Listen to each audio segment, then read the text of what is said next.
रहीम नाश्ता बना रहा था, मैंने कहा आपको भी दिखा दूं। नाश्ते में आज मैंने अपने पराठे बना लिए और ये मेरे छोले, आलू छोले और कड़ी पत्ते के साथ बघार रहा हूँ। और ये मैंने जैतून का तेल गरम कर लिया है, अब इसको सिर्फ तड़का लगाना बाकी है जैतून के तेल से।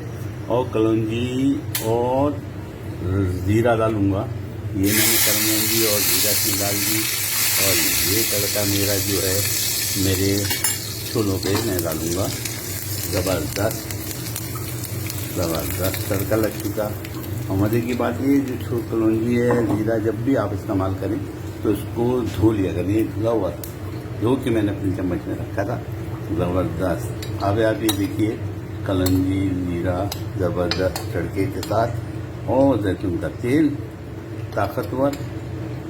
ताकत के साथ लिए, और उसमें कड़ी पत्ते के पत्ते सेहत के लिए ज़बरदस्त होते हैं। और घर के हाथ की बनाई हुई रोटी इंशाअल्लाह खाएंगे।